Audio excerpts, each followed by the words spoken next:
Я бросил смотреть «Ходячих» примерно в 2020 году, когда сериал уже пережил свой самый худший этап в истории, уход Эндрю Линкольна из каста, и для меня этот сериал окончательно попал в категорию сериала мыльной оперы в стиле седаба. Однако что-то сподвигло меня пересмотреть все от начала до конца в этом году, и у меня получилось. Я наконец-то могу поставить галочку в графе, что все сезоны «Ходячих» просмотрены. Больше скажу. После пересмотра я даже полностью посмотрел сольные сериалы про Дэрила и Мэгги, но об этом, если поговорим, то в другой раз. Сегодня о том, как оригинальные «Ходячие» деградировали от сезона к сезону, и как мы потеряли в свое время достаточно достойный и в то же время один из самых популярных сериалов AMC. Многое тут в основном будет завязано на Рике и его судьбе в этом сериале, поэтому не удивляйтесь, если многое будет сводиться к нему. Я ищу свою семью. Что, правда? Мир познакомился с «Ходячими» в далеком 2010-м. Первая серия вышла 31 октября, а сезон состоял из 6 серий, знакомящих нас с Риком и его семьей. Тогда еще был жив легендарный Шейн, который оказал сильное влияние на становление Рика, а также другие персонажи, впоследствии ставшие ключевыми для сериала, такие как Дэрил, Кэрол и Гленн. Эй, ты!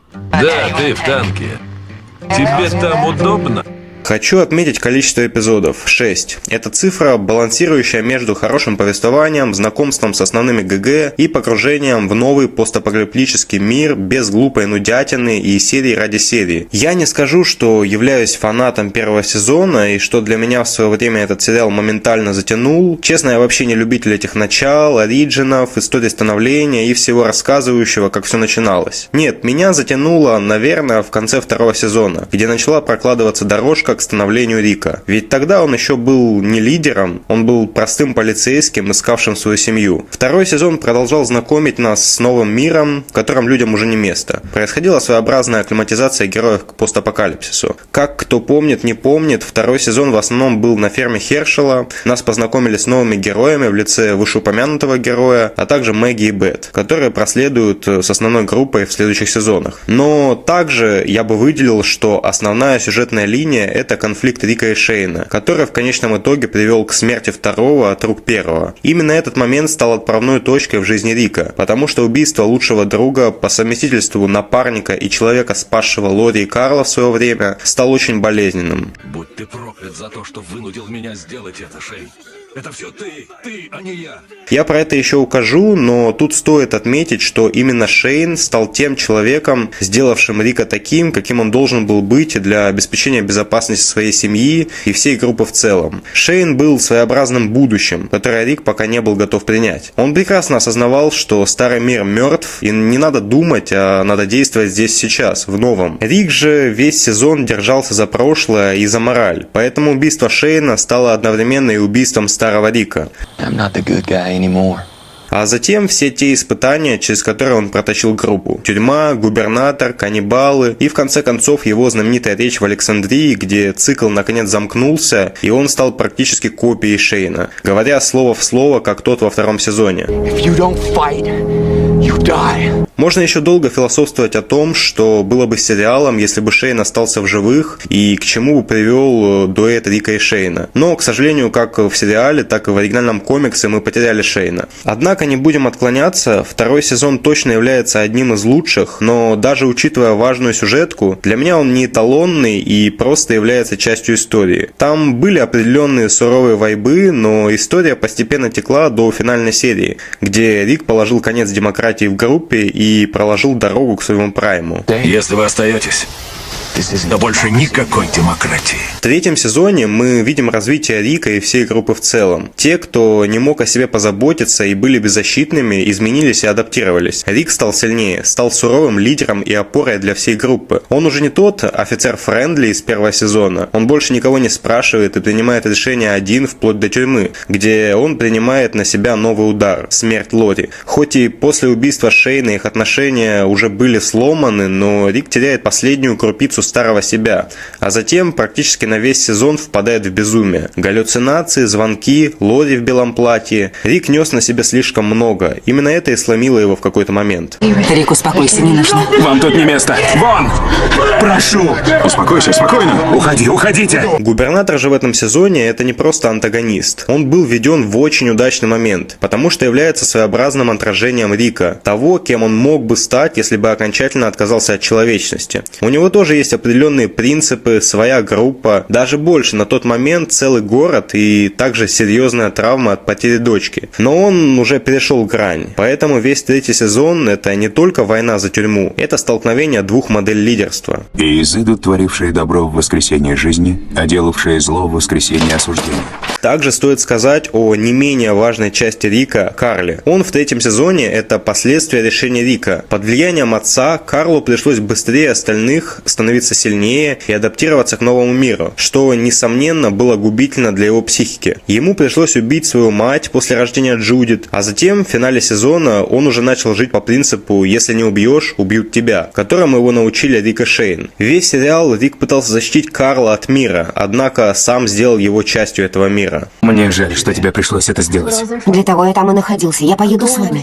Также чертовски важным штрихом третьего сезона стало окончательное понимание того, что главный враг — это не ходячие, а люди и то, кем они становятся. Мишон, я хочу, чтобы ты знала. Пенни, моя дочь, была мертва. Теперь я это понимаю. Поначалу четвертый сезон стал своеобразным глотком свежего воздуха. После того, как Рика отстранили от лидерства и жестокости Карла, которого он не замечал, Хершел сделал Граймсов фермерами. И это очень важный тейк, потому что миру и группе нужен был тот сильный Рик Граймс. Однако он больше не мог принимать все решения и тащить на себе всех. Рик буквально закапывает свой револьвер, а Карлу запрещает трогать оружие. Все это влияние Хершела, последнего персонажа, верящего в мораль, старый мир и человечность. И на какое-то время у них получается что-то создать. На какое-то время сам Рик снова делает глоток свежего воздуха. Однако правда в том, что в мире ходячих это не длится долго. Губернатор возвращается, и первое, что он делает, отрубает голову Хершелу, и вместе с ним умирает последняя надежда Рика. Последние попытки быть хорошим парнем, который может решить все переговорами. Ведь после этого плачевного опыта Рик все решал наверняка, сразу убивая. Так пало временное пристанище героев – тюрьма. Люди были убиты, а временный мир разрушен. Мы делали ужасные вещи ради того, чтобы выжить. Но еще не поздно одуматься. И тут я хочу поговорить о эпизоде с Риком и Карлом. Во время падения тюрьмы они вдвоем взяли оружие и стали отстреливаться, отец и сын. И вместе, соответственно, смогли уйти с поля боя. Абсолютно не знаю, выжили ли остальные, жива ли Джуди, Дэрил или Мишон. Рик и Карл скитаются какое-то время, а затем скрываются в одном доме. Рик обессилен, разбит, он потерпел поражение. Тем временем внутри Карла тоже конфликт. Он злится на отца за то, что тот сделал его слабым, каким-то фермером. Напоминает Рику о Шейне. Меня Шейн научил. Помнишь его? Что ты еще хочешь сказать? А затем говорит, что справится сам, что он может выжить и без Рика. Ты мне больше не нужен. Ты меня все равно защитить уже не сможешь. Джудит уберечь не смог защитить. Хершела, Глена и Мэгги. Маму. Эти несколько серий, мне кажется, сильно сказались на становлении Рика. Он понимает, что его сын разочарован в нем и осознает, что здесь и сейчас у него есть только Карл, которого он должен защитить любой ценой. И именно этот момент дает нам понять, что вся человечность в Рике мертва, потому что сейчас самое главное – выжить. И доказательством его трансформации стала стычка с Джо и его бандой, где родился Рик-потрошитель, который готов пойти на все ради спасения своей семьи. Он мой. Не подходи. Не подходи, пожалуйста. Да, как вы можете понять, четвертый сезон и вправду штука хоть и суровая, но чертовски эталонная, легендарная.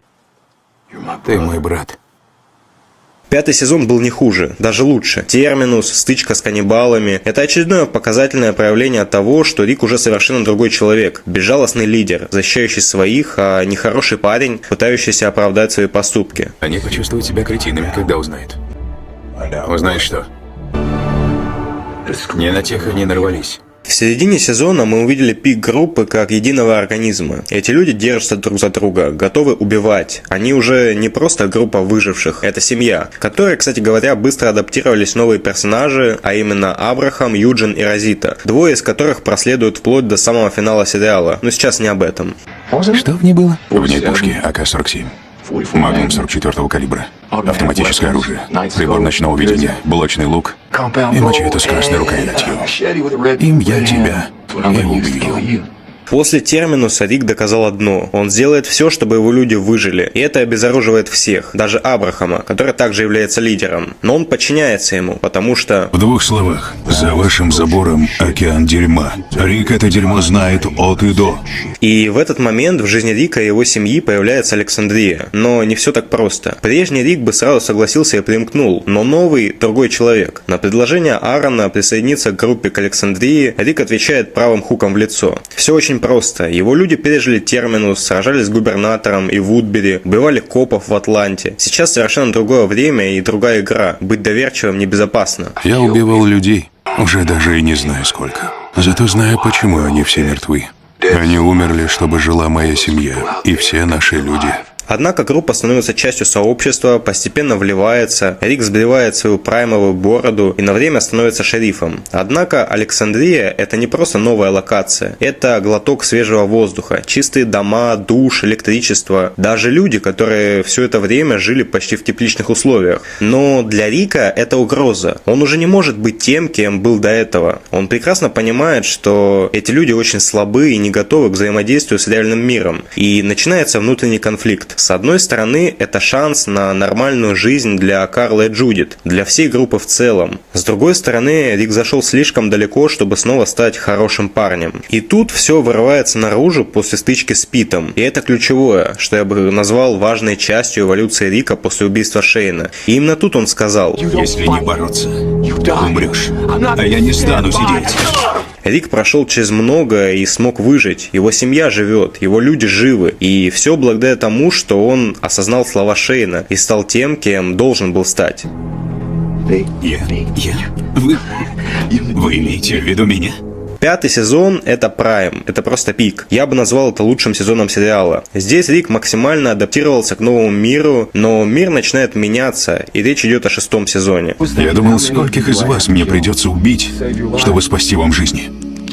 Тут Рик полностью адаптировался, мягко сместил Диану и стал лидером Александрии. Его новые люди хоть и не уверены в его методах, потому что видят, что его приоритет до сих пор защита его семьи, его людей, его группы, но они постепенно начинают подчиняться ему. Ты правда думаешь, что отберешь общину у нас? У Глена, у Мишон, у Дэрила, у меня? Ты представляешь, с кем ты говоришь? Отдельно стоит сказать об отношениях Рика и Мишон. Это был не просто фан-сервис, навязанный Энди Линкольном, это органика. Мишон – первый человек после Лори, который видит в Рике не только лидера, но и человека. Она принимает всю его жестокость, но при этом постоянно напоминает ему о будущем. Именно Мишон начинает говорить с ним не о выживании, а о жизни, о возможности построить что-то большее. Знаешь что? Убил.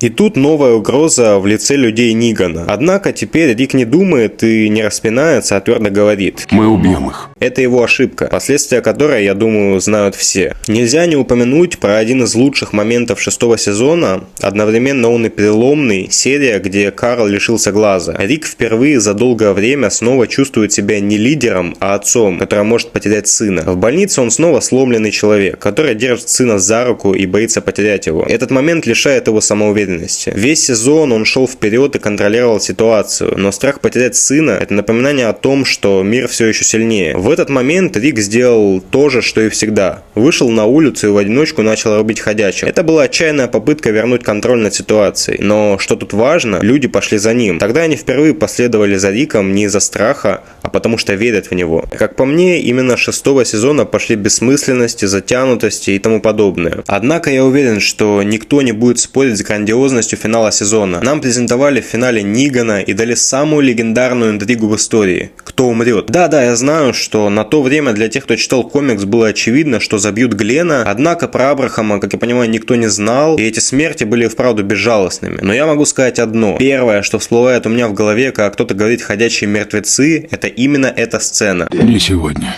не завтра, но я убью тебя. Ниган тоже лидер, однако он абсолютно не уважает Рика как оппонента. Он ставит его на колени и уничтожает все то, что тот создал как в группе и сообществе, так и саму его суть. А Рик в своей классической и полюбившейся нам манере угрожает Нигану. Ниган хоть и на секунду испытывает опасения, но добивает его. Эй, Рик, принеси мой топор. Так, в первой серии 7-го сезона был сломлен праймовый Рик Граймс. Он потерял близкого друга Глена, потерял преданного члена группы Абрахама, Карла чуть не убили, а Дэрила вообще увезли. Но что тут самое главное? Рик стоит на коленях, и в этот момент группа расколота. Рик подвел Мэгги, и та вместе с Сашей ушла в Хилтон. Кэрол рядом нет. Рик остался практически один, а от него требуют дальнейших решений, ведь от него зависят люди. Поэтому весь 7-й сезон мы наблюдаем за тем, как Рик собирает себя заново, в одиночку. Важным моментом становится приведение Рика в порядок и воссоединение с Дэрилом в Хилтопе. Важная деталь, про которую я до этого момента не говорил, потому что в этой сцене, как по мне, она раскрывается лучше всего. Значение взаимоотношений Рика и Дэрила. Дэрил — человек, который прошел с Риком через все. И когда он сбегает и они воссоединяются, в Рике впервые за весь сезон вспыхивает былая искра, прежняя уверенность. 7-й сезон начался мощно, но его растянули сильнее, чем нужно. И напряжение от появления Нигана постепенно рассеялось. Я уже сказал, я убью тебя. 8-й сезон же был не просто войной с Ниганом, войной Рика с Ниганом. Граймс так погружается в это противостояние, что забывает о сыне, который, в свою очередь, можно сказать, в одиночку управлял Александрией. Трагедией 8-го сезона, одновременно это связываю и с второй по важности трагедией всего сериала, это смерть Карла. Мы сражаемся ради чего-то большего, не ради простых убийств. Если я не ошибаюсь, то где-то ходили слухи, что Чендлер Рикс хотел попробовать себя то ли в других проектах, то ли просто хотел уйти из сериала. Но это была ошибка, потому что его герой был наследием сериала. И мне кажется, что проект с ним был бы абсолютно в других красках в 9-11 сезоне, учитывая то, что в комиксах Карл так глупо не умирал и даже пережил Рика. Что я имею в виду? Да, я понимаю какой-то высший замысел смерти Карла, что это должно было стать травмирующим событием для Рика, чтобы тот пришел к пониманию и в итоге не убил Нигана. Но это какой-то слив персонажа. Карл с 3-го сезона стал выживальщиком, осознал все масштабы, можно сказать, способствовал в 4-м сезоне становлению его отца. И тут он является персонажем, который ноет и возвращает его обратно. Да, с одной стороны это развитие и все такое, Рик глубоко погряз в войне, но с другой стороны, зачем такой убогий слив центрального персонажа? В итоге перед смертью Карл пишет письма, и одно из них адресовано Нигану. Он просит его и отца договориться и закончить войну. Рику тяжело со всем этим смириться, потому что он уже пообещал убить Нигана. Но со временем он начинает сомневаться и задумываться о будущем. Как раз об этом и пойдет первая половина 9-го сезона. Для Рика потеря Карла — это потеря части себя. Именно поэтому даже после смерти его сын становится для него моральным компасом, в соответствии с которым он, пусть и не сразу, но принимает все судьбоносные решения. Тебе не убить их всех, пап. Должно же остаться что-то после. Для тебя. И для них. И дальше мы переносимся в финал войны. Рик уже не тот человек, который в 6-м сезоне говорил: Мы убьем их. да, он все еще хочет убить Нигана, помнит о всех, кого потерял, но в его голове звучат слова сына. В финале он перерезает Нигану горло и тем самым по факту исполняет то самое обещание. Однако тут же приказывает его спасти. И это ключевое. Рик не простил никого и ничего не забыл. Однако смог сломать тот принцип, согласно которому жил с 3-го сезона. И тем самым отказался строить новое будущее на месте. Моя милость сильнее моего гнева. 8-й сезон был наполнен интересными моментами, но 16 серий очередных страданий – это слишком, даже для меня. Если бы хотели сделать что-то качественное, могли бы уместить в половину, 8 серий. 8 серий, наполненных событиями, драмой, крутыми моментами, но вместо этого сезон ознаменовался потерей будущего сериала, чрезмерной затянутостью и сомнительными решениями Рика. Я, честно, точно не знаю, что было драйвером выживания Нигана в комиксах. Персонаж, безусловно, очень крут, и я не знаю, как бы без него терпел 10 и 11 сезоны, но все же подана эта конфликтная сцена в финале очень слабо. Карл мечтал о новом мире. Все мы работаем над тем, что будет важнее всех нас. И у тебя будет своя роль. Про 9-й сезон особо нечего сказать, потому что по факту Рик появлялся в половине сезона, и это была главная ошибка для сериала. Нет, я прекрасно понимаю, почему Энди Линкольн принял решение уйти, 10 лет играть одного персонажа, при этом по полгода проводя в Штатах, вдали от семьи, которая живет в Англии. Понятное дело, нелегко. Понятное дело, это давно назревало, и его вывод, конечно, был, достаточно неплохим. Я нашел их. Мы увидели его диалог с Шейном в машине, как своеобразная параллель с первым сезоном, разговор с Хершелом в конюшне. Это было такое прощание с персонажем. Но, будем честны, чертовски дешевое. Можно было бы сделать гораздо круче. Черт побери, ковбой. Выглядишь так себе. Да, безусловно, стоит отдать дань уважения тому, что в первую половину 9-го сезона показали, что Рик прокладывает шаги и живет тем будущим, которого хотел Карл для него. Также важным моментом была сцена с показательным примером братства между Дэрилом и Риком. Брат, хватайся за руку. И впоследствии в 9-м же сезоне нам показали, как сильно эта потеря сказалась на Дэриле. Но при всем при этом все очень картонно и слабо. Я не испытывал чувства, отправляясь в добрый путь, Рик. И все это почувствовалось сразу. После ухода Линкольна сериал потерял свой вектор и просто распылился. Да проснись, козлина. Рик покинул сериал с надеждой фанатов на то, что вернется либо в сольном сериале, либо в фильме. Мы это и получили. Вышел сериал «Те, кто выживает» про Мишонэ Рика. Но, честно, это просто уровень 7-8 сезона. 6-8 серий страданий Рика и Мишон, которые могли просто уместить как какие-нибудь параллельные события в оригинальном сериале. И тут самое обидное. Можно сказать, что проблема даже не в том, что Рика вывели, а в том, как оборвали его историю в основном сериале. 8 сезонов мы наблюдали за тем, как он меняется, как его бросает из крайности в крайность. Нас вели к тому, каким станет он в этом новом мире. Сломается окончательно или все-таки сможет построить новый мир. И он выбрал будущее ради своей семьи. Выбрал то, что хотел бы для него Карл. Однако 9-й сезон выдернул его из пика создания нового будущего, и сериал вынужденно продолжил жить без его завершенной арки. Потому что в идеале история Рика должна была закончиться либо грандиозной смертью, либо его возвращением в 11-м сезоне. Примерно в той манере, о которой я говорил выше. Именно поэтому для меня сериал «Те, кто выживают» являются дешевым подарком для успокоения фанатов. Просто точка в истории Рика. Ты храбрец? Это он. Ну лучше зови меня папой. В конечном итоге, если отвечать на поставленный мною вопрос, уход Эндрю Линкольна не просто ударил по рейтингам и истории, он лишил сериал смысла, вокруг которого строились все предыдущие 8 сезонов. И именно поэтому после его ухода все ощущалось картонно, затянуто и вторично. Друг, тебя не было бы в живых, если бы не Глен. Что вы можете сказать на этот счет? Безусловно, жду вашего мнения в комментариях. И также не забывайте подписываться на мой телеграм, где я делюсь инфой о новых видосах и публикую больше разборов о фильмах и сериалах. Увидимся через пару недель.